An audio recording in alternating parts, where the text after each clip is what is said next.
Hello, everyone. How you guys doing? Cool. My name's Dan Rozzano. I'm I'm one of the VMware representatives here that works with the state government. So thank you for attending this session. Let's see. I see some familiar faces, so good to see you and some new ones. We're really excited to be here. So I'm going to go ahead and introduce our speaker, and then we'll just get started. So thanks so much. So our speaker today is Joel Soppet.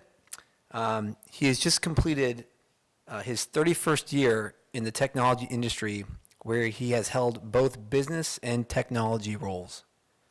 Division president of a mid-sized healthcare technology company, CIO of a mid-sized biotech company, and GM for a professional services company are just some of the roles he's held in the last 15 years. But it's his experience in the first 15 years that he finds most useful.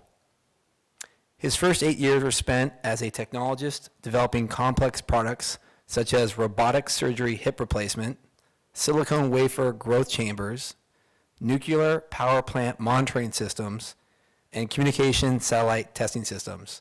So we're gonna have to talk after this. I want to hear about some of this stuff. His second 8 years were spent implementing the full landscape of business applications, including CRM, ERP, BI, predictive analytics, websites, and many others. Through his journey, Joel has realized people management is key to both short-term and long-term success. Joel is completing his fourth year in VMware's IT organization, leading 175 plus person global teams doing both software development and business engagement. As a senior director, Joel's primary responsibility is effectively utilizing people to achieve the business objectives.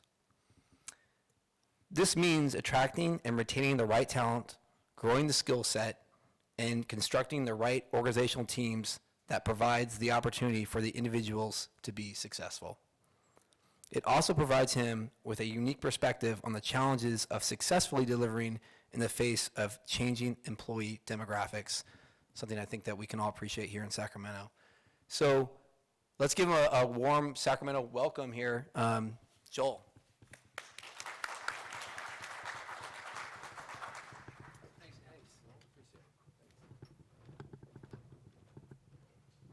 Thanks, Dan. So if we're going to really look at the situation that all of us are in, we have to start with understanding who the people are and what's happening. So if you look at our generations and the changes, right, we started out with the traditionalists born before 46, your baby boomers, Gen X, new millennium, Gen Y, and soon in 4 years, the digital Zs will be joining us. So this isn't a problem that's going to be going away. It's something we're going to have to be dealing with. If you look at the size of it, going back to the traditional, my dad, 91 as of last month, he's definitely in that traditionalist, 55 million people in that generation. 75 million in the baby boomers who grew up with the gas shortages and having to compete with all their brothers and sisters for food off the table sometimes. And then we had the latchkey kids at 50 million, a smaller generation. And now we have the helicopter. So those are all of you may know, the parents that are right over the kids ready to tell them the next step to take. And there are a unique set of challenges that come with that. We'll talk about those. And then the new ones, the Gen Zs, the ones that have grown up with the iPhone in their hand. I have a grandchild, 18 months, and he goes to the iPad to watch all of the shows that we used to watch on TV. It's so natural for them. So it's key to understand what's happening here. That would be good. So let's talk about this group. So let's talk about my dad, right? Suit, tie, formal. And then the baby boomers come along. What's the first thing that happens? We lose the coat. And now, it's simply the tie. The traditionalists really were single income, right? They grew up in the Depression. The baby boomers came along, and all of a sudden, they were competitive. You know, they like to break rules. And then as the next generation came along, the Gen X, which are really becoming our leaders, they were stuck at home. They were the latchkey kids. They were kind of forgotten a lot of times. And it's important, this is really critical, because if we're going to address and attract those people, we have to get inside their heads. We have to understand why are they the way they are. That's going to dictate how we respond. The new millennium, sheltered kids. So those are key things. And the new ones, they're going to be connected. So let's talk about this a bit. So once we understand the way that these people are thinking, we can start to understand that, you know, millennials are going to change the world. It's really important to understand, if you look at all these companies, they were all started either with people that were Gen X on the cusp of baby boomers or baby boomers. They believe that they can go do anything. They don't know why they need to have rules around it. They were brought up questioning all their parents. The why. Typically, they would call them by first name. It was very informal. They'd call their coaches by their first name, not Mr. Smith. It all goes to the mindset. But the thing to recognize is these kids are really talented, really talented. We brought some in to our internship program 2 summers ago. We wanted to launch a program for starting up web content and moving the web content over to mobile. So what we did is we brought these new millennials in right out of school for a summer, and we turned them loose. And we were amazed at what they did. It was so much better and so much faster than our full-time staff would have or could have done. It opened our eyes in a way that just surprised all of us. And that's the thing that we have to tap into. We have to tap into that excitement and how we're going to get them to go and define what the next thing is. One of the funny things about it is all of you may deal with the same thing with the millennials, that they don't necessarily want to be in the office sitting around, right? They want to be moving around. They want to be working at home. They want to have more fluidity. What we found is that they were working at home. We heard actually from some of the parents whose kids these were coming in for the internships. They said, boy, I can't believe it. My son comes home and all he does is sit there and code that app that he's building. You know, they have this idea that there's no boundary between work and the social life and what they do outside. That's very different. That's scary for somebody like me who's squarely a baby boomer, right? If I can't see him at my desk or their desk right across from my desk, I'm not sure they're working. How many people feel that way? You're not quite sure. Are they really working? Are you really getting the value out of them? You know, you're putting out good money. Where's the value? And so what I would actually say to you based on that fear that I had and how I've overcome that fear is to trust them, believe in them, challenge them to try to do that thing that nobody's thought about yet. And what you'll see is you'll see a glow in their eyes, and all of a sudden you'll know you have them. And they'll love working there. So that's one of the key learnings that we have that I think is absolutely critical. I also saw this just 10, 15 years ago. I was a mentor for a robotics club at my son's high school, very much like the ones out here that you saw in the lobby. What was interesting is they decided they were going to go get into a collegiate-only autonomous robot where they would build a submarine, and that submarine would go execute a mission without any human interaction at all. The gumption of them, even to think they could do that. So they applied. It was for the US Navy. They rejected them. They said this was done so well it couldn't have been you, your parents must have done it. So they showed all the work, had an interview with them, and they actually were accepted into the program. In the 4th year, they finished second behind MIT, beating Cornell and Duke and a number of other universities. This is what the millennials are like. So the key is to tap into that and don't try and fight it. The other thing that we're seeing is the baby boomers were around a long time, very large generation, kind of late to retire. And so what's happened is the millennials, or the Gen X's, or millennials, either one, with the right talent, anybody can be in management. But what we typically see is the Gen Xers are the ones that now are trying to progress into management. They have the years of experience, they have the understanding of what we're trying to do. And so in corporate America, in the bigger companies, we're tending to see them move into management. I think in the smaller companies, we're seeing a lot of millennials that are taking the reins and being CEOs and CIOs. But in our company at about $6.5 billion, we tend to see the Gen Xers that are coming up into management. And the key for us is, and I love this quote, which is train people enough that they can leave, but make it an environment that they never want to leave. And to me, that's the key thing. And I think when you look at the state has very unique qualities that would be very interesting for the millennials and the Gen Xers. If you work for a company like us, or one of the startups are fast growing, you'll get good money. But the problem is that you've got to keep up, you've got to go running, and you don't know that you're going to have a job in a week or 2 weeks or a month as the money runs out. So that's a different demographic than we attract, because we're a larger company, we don't have as many stock options, so we can't attract that way. And certainly the state is in a different category as well. Now our people are still working really long hours because we're around the clock in India and here. And I think that's a benefit that maybe the state has for attracting people. And I would tap into that. So the forgotten middle. The first thing we do is we use our EPIC values. So EPIC 2 is how we do it, and we focus on execution, passion, integrity, tapping into that passion. But community is a big one. What we find is the people that we're hiring really are passionate about community, about giving back, whether it be going to India to help start up a school, which we have programs to do, or building a house in Habitat for Humanity. Those are the kind of things that we're attracting. And so we're putting programs together specifically for our Gen X management team and any of the Gen Y millennials that are coming along, so that we can really train them on how to be a manager. And I know you have programs like that too. This isn't unique.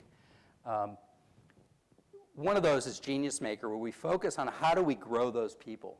And that's part of teaching this, the mindset of the people that you're trying to get into, because if you're going to tap them, you have to understand them. And in a few slides, I'll come into a program that I've been using for a few years that I've found works with not only any generation, but across the globe. There seems to be commonality, and I'll touch on that in a few minutes. It's a little bit different than these traditional programs that we do use. And then we have a web portal where we're engaging our newly up-and-coming managers or middle managers to go and to get content. So those are kind of traditional things, and I'm sure you have a lot of those same kind of programs. Right? That's the traditional way of looking at it, and it's still valid. We still use that today. It still works. It's almost just necessary. You have to do that. But you have to go beyond that. So one of the things that we've been looking at is how do we attract those millennials and retain those Gen X's? And what we're doing is we're finding we're having to go think out of the box. Not only are we doing some of the traditional things like open houses, but we have a startup model, where if you want to do a startup, you can do that startup inside the company. You don't have to go to a startup. Come do it here. And I think something like that could play out at the state as well. I think that's one of those things that you could do. And I understand the funding models here are a little bit longer cycle, and also some of the union things that restrict what you can do. But I think this idea of taking those millennials, those Gen Xers, giving them something they're passionate about that adds the value, and let them go figure that out and start to drive some of the behavior of some of the people like me.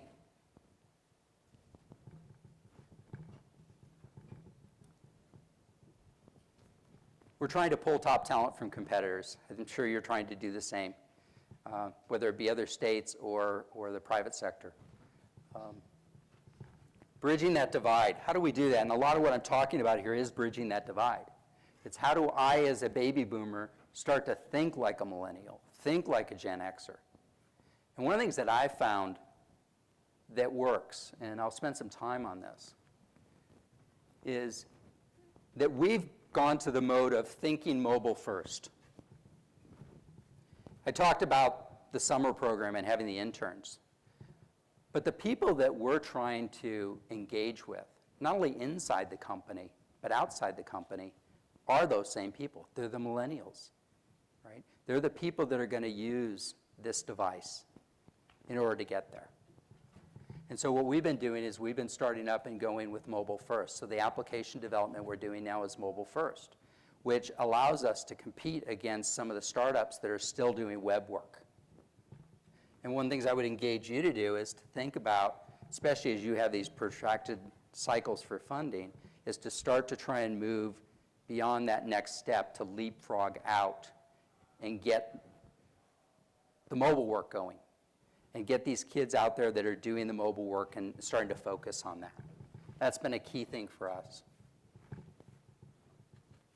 And then driving efficiency. I know one of the things that was talked about in the write-up was the fact is this reduction of staff happens as these people retire and as you're trying to attain these new people, is we're driving efficiency because we have the same issues where we have people that are moving and then we're trying to attract these new people. So driving efficiency inside of our business. And so we're using things like our own products, whether it be VMware or there are other products out there, to drive efficiency on how we do things. How do we do run the operation faster, whether it be public cloud or private cloud? And how do we engage those people to now work in a new and a different way? That's a key for one of the things that we're doing. That mobile is absolutely key. Consumerizing IT is a key part of it. So how do you make it simple, really simple? Make it as simple as using an app. So that as your customers, whether they be the franchise tax board, if I'm a taxpayer, how do I use this to engage with you? Right? How do I get for Health and Human Services? I used to work, one of the healthcare companies I worked with ran the Ryan White Act for the state of California. So supplying AIDS drugs to people with HIV or AIDS. Right? How do I allow people to use that? Because one of the things we found was as a public sector organization, where some people may not even have houses to live in, what we found is they had phones. They may not have a house or a place to live, but they'll have a phone. So how do you engage with these people in a different way? And what you'll find is not only will you, as an organization, engage with me, the person that you're servicing better, but you'll also engage with those people that you're hiring to give them something new, exciting, different to do. And that's what we're doing. We're doing a lot of small projects, not the bigger ones, but a lot of small ones, and having 2, 3, 4-person teams go off and do something new and inventive, different. And we're seeing the passion. We're not seeing, 2 years ago, 3 years ago, as they were working on the bigger web things, what we found is they were just a little bit bored, a little antsy in the seat, right? Thinking about where else to go. And we've seen that completely stop. We just don't see that attrition at the levels of the developers, the senior developers, even the managers. So I think that's a key. And if you can understand that mindset and start to, feed that natural behavior, I think you'll see the same things we're seeing, which is stickiness. Stickiness.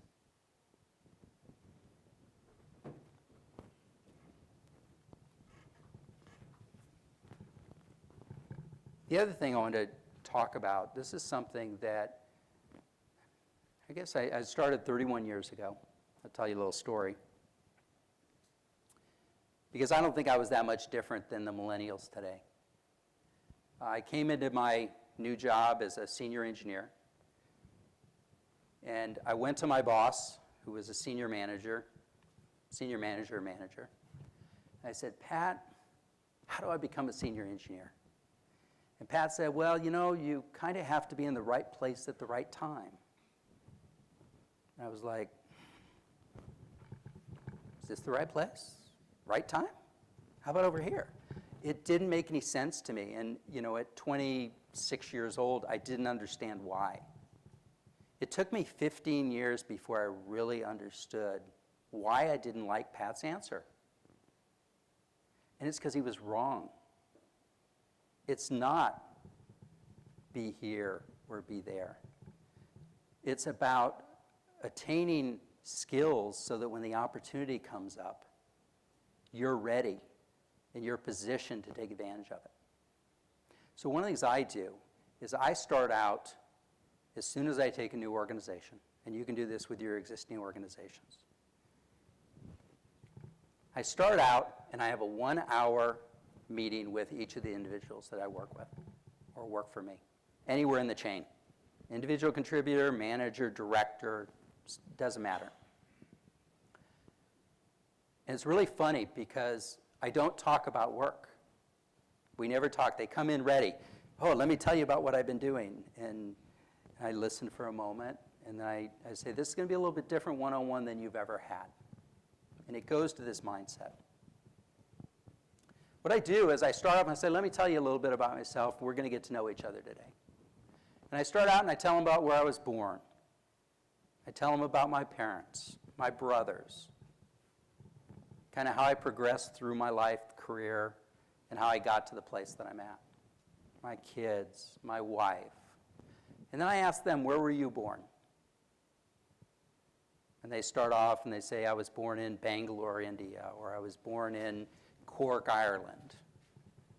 I had one person told me about how she was born in Vietnam and was one of the boat kids that at 15, she ended up in a boat leaving and ended up in America.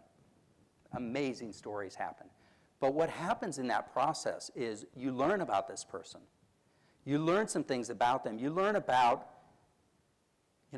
when they sat around the dinner table, what were they talking about? Maybe their dad was a banker. Maybe their mom was a teacher. Maybe their mom was a CEO. Maybe their parents worked in government.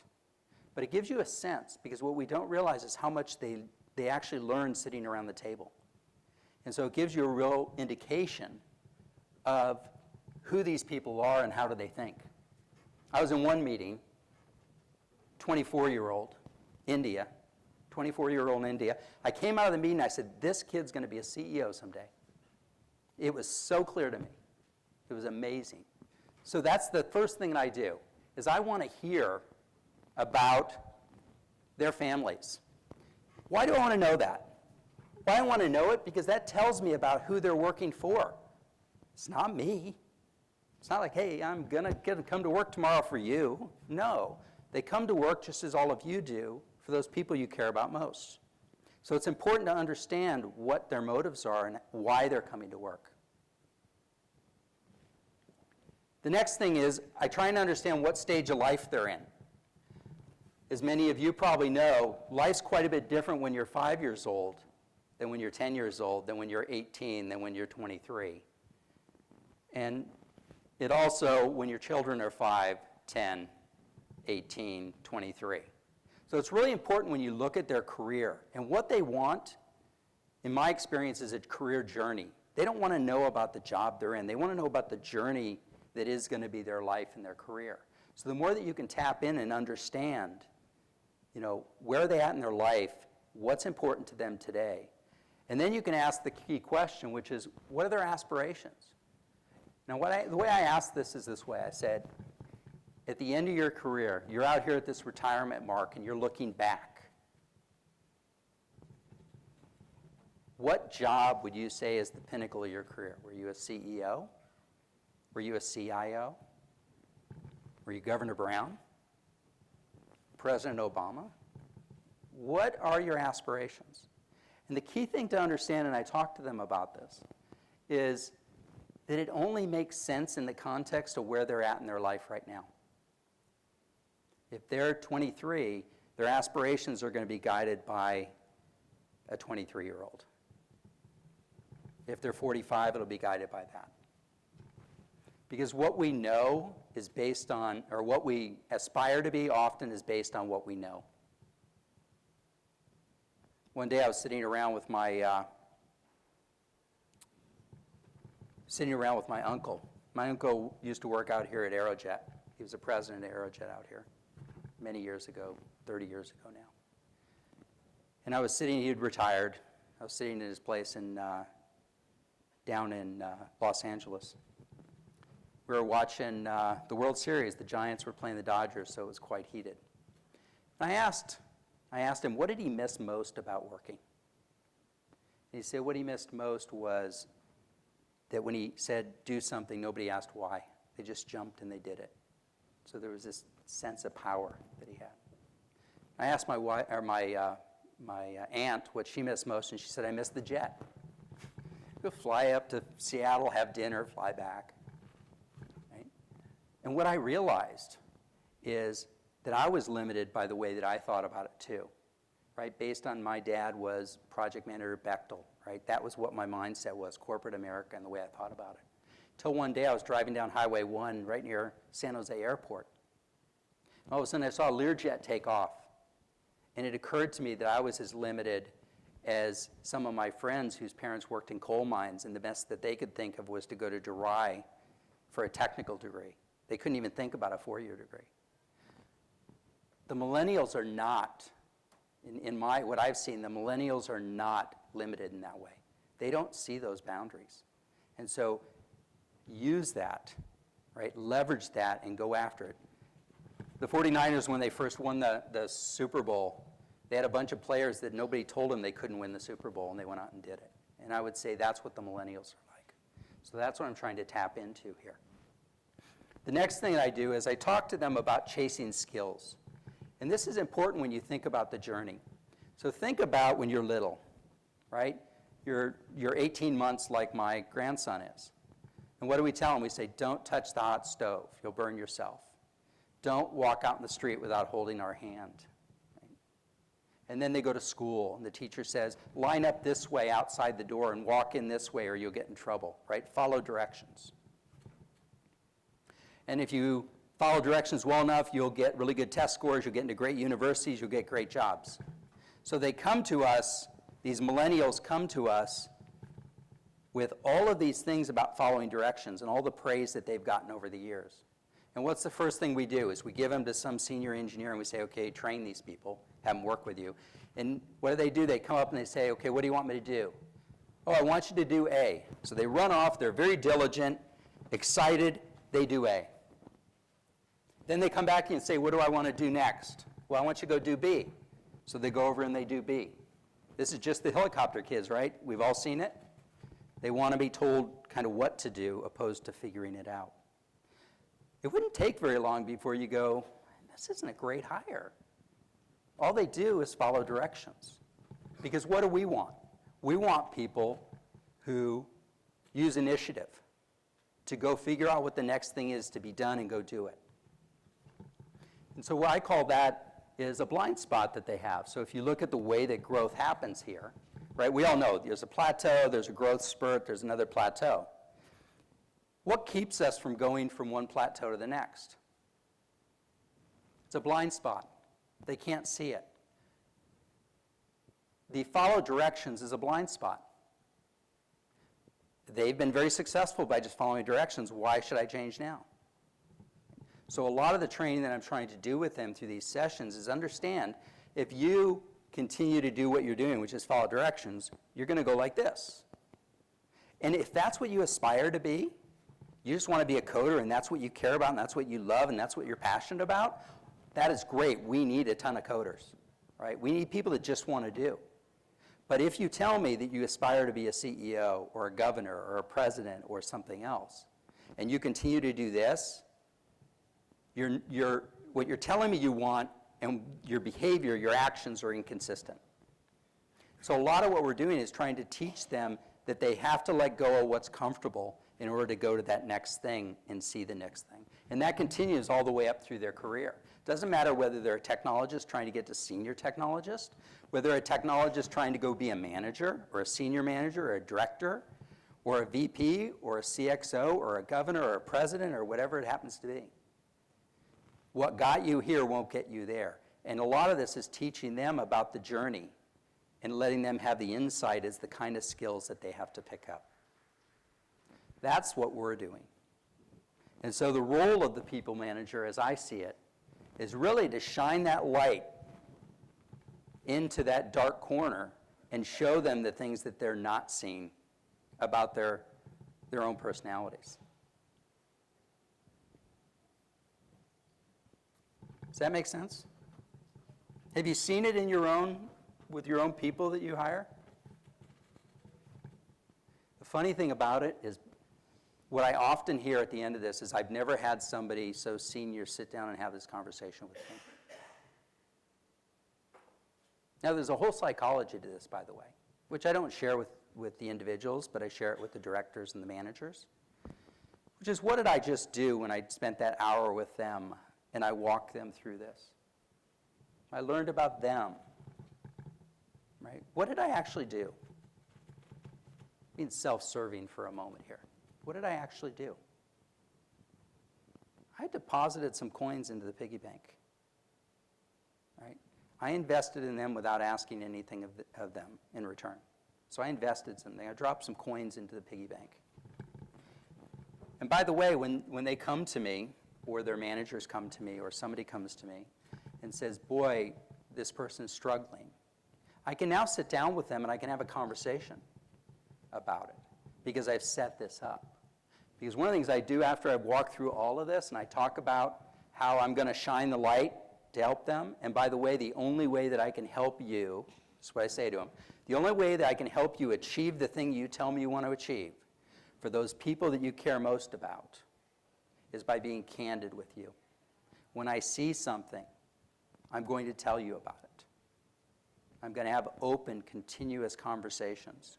And many of you may know, I know we're doing it at VMware, is we've moved away from those annual performance reviews to have continuous conversations, because that's what the millennials want. So what I'm in essence doing is setting the stage with them right up front, that I'm going to be candid with them. I'm going to tell them the things that I'm seeing. It doesn't mean I'm right. Right? The thing they have to assess for themselves is whether I'm right or not in what I'm seeing. And the way I present it is I use this graph down at the bottom, and I say, you've told me you want to be this for these people you care about. What we're seeing is you going like this. You're not moving up. You have a blind spot. Here's what I think the blind spot is. But I also tell them that, and I had a manager, I'm sure all of you have, that have told me something about myself. One manager told me, he goes, Joel, you're just not a self-starter. Okay. My mom's been telling me since I was this old, that I'm a self-starter. My entire life has been based on being a self-starter. So I had to ask the question, was my mom who knew me all my life right, or was this individual that knew me 6 months right? And I tell my folks the same thing. You have to assess for yourself. It is your career. But what I'm here is to help to guide you based on being able to see some things from the outside. And it allows me to have these conversations in a unique way. Because now, the conversation when I have to talk to them about something that maybe they're not doing well, like they keep missing these deliverables. I've allowed them to work at home. I've given them the flexibility. I've put control in their hands, and now they're missing dates. And I have to have a conversation with them. So now I bring them back to this, and I say, look, you tell me you want to be this for those people you care about, but what I'm seeing you is do this. So I'm shining the light on for you. Are you going to take action or not? It's your choice. You don't have to, right? It's up to you. Now, one of the reasons that this works is that as I'm telling them about this open, honest, candid conversation, I also tell them, by the way, I'm human, right? I'm trying to be a better manager. I may not see blind spots. You may see another manager does this really, really good thing. And you say, hey, Joel, I see that Chandra over here is doing this. He's a really good manager. He's doing this. You're not doing that. I'm going to shine the light on it for you. So I make it a two-way street. Why would that work with millennials? Because millennials see it as a two-way street. Right? It's not me just telling them. It's them telling me as well. So that's one of the secrets that we have found that seems to work. And I'll tell you, I sit with people in India at all levels. I sit with people in Europe. I sit with people here. And literally, it's the same everywhere. There is this, and it's cross generations as well. I see Gen X's, Gen Y's all respond the same way to it. I've done it with baby boomers, same thing. So to me, one of the key things is to invest in your people to understand where they're coming from, what their natural mindset is, and then play to that instead of trying to convert them to a different behavior, because it's way too hard to convert people. Any questions about it? Or if you have examples of things that you're seeing, I'd love to talk about it and hear more about the things that you're seeing out there. I know it's a little different here with the unions and what you can do and can't do.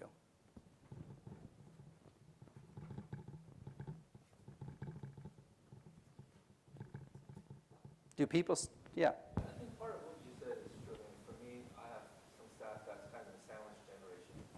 Their kids are old enough, but they still have to take care of them, and they've got their parents. So part of it is listening to them. Part of it is working out with them. Okay, now you need to be off with the kid to do that. But he's 90, probably the same as you're that.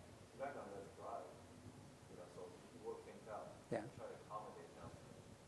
But also looking at how do we balance work along with what they need. Job still has to get done. They pay us to make sure the job gets done in the end.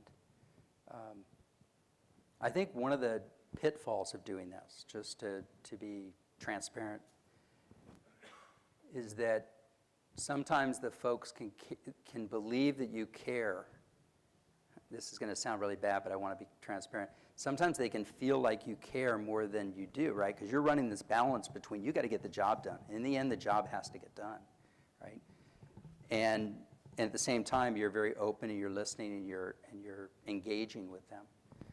And that can sometimes be a fine line, especially like when, if you end up doing any kind of layoffs or anything like that, that can be a really tough conversation. It can be more difficult once you've taken this approach than when you haven't, because there's more vested in that relationship then.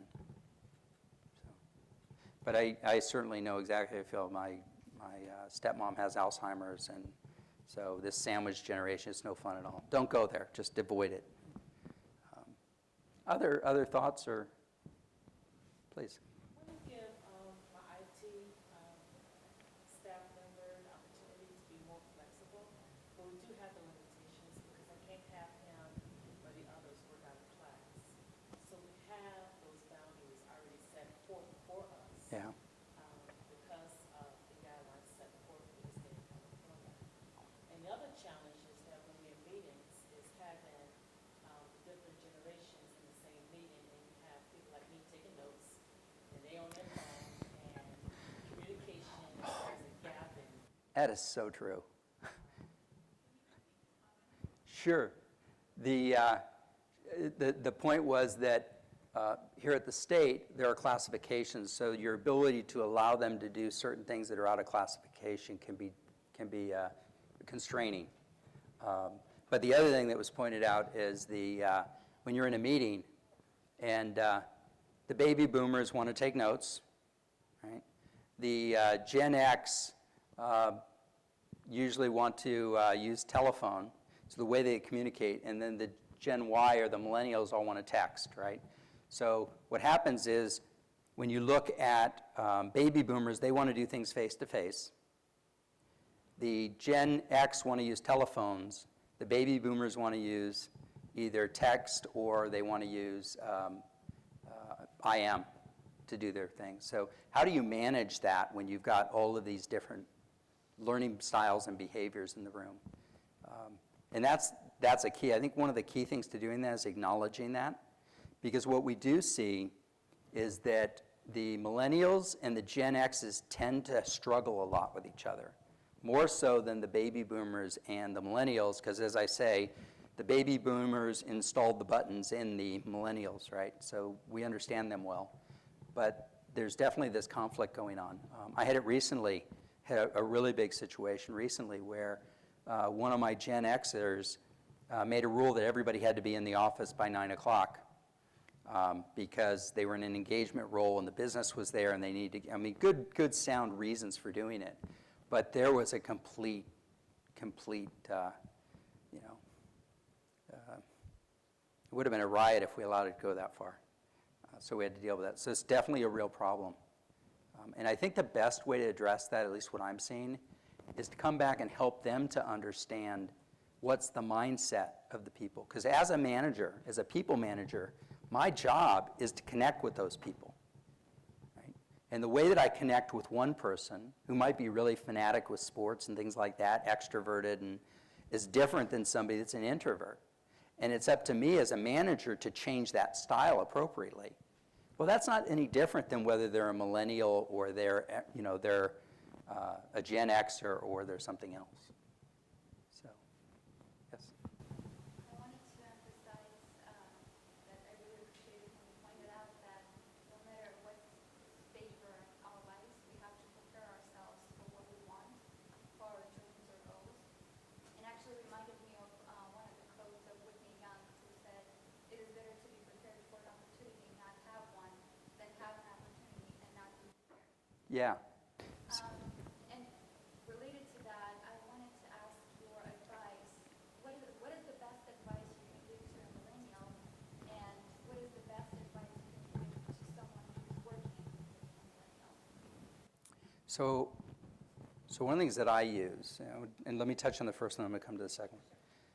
The thing I use with people is I talk about Brad Pitt. He's one of my favorite actors. And I think about Brad Pitt, and people think, oh, Brad Pitt was an overnight success. But I really stop and I think, he worked 20 years on those skills so that when that opportunity came along, he was in a position to be considered for it. And that's one of the things that I really drum into them, is this idea that if you want to be a director or a VP or even a CEO, is there a set of skills down here? Whether you've gone to school and now you've learned your craft, whether it be accounting or whether it be technology, doesn't matter. And then you learn negotiation skills, you learn presentation skills, sales, legal, finance, all of these skills along the way. Puts you in a position. And that's part of what I try and work with the millennials on, to say, look, here's the broader picture. So these are the kind of things. And when they come to me and they say, you put me in a role where I'm not learning anything, I'm saying, wait a minute. You're learning how to do presentations. You're learning how to, look at financial, documents, things like that, contracts, whatever it is.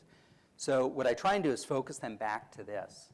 And so when I'm working with the millennials, what I'm trying to do is to give them perspective. And if I can give them perspective beyond their years and then put that in the hands of them and understanding the way that you're seeing the world, right? Because the only thing that I bring different than my son, who's 27, is a number of years of painful situations or gratifying situations that I can now try and save him some of the pain. And I think if you do that with the millennials, it will help a lot. So, the best advice that I would give to individuals would be, understand what it is that you really want.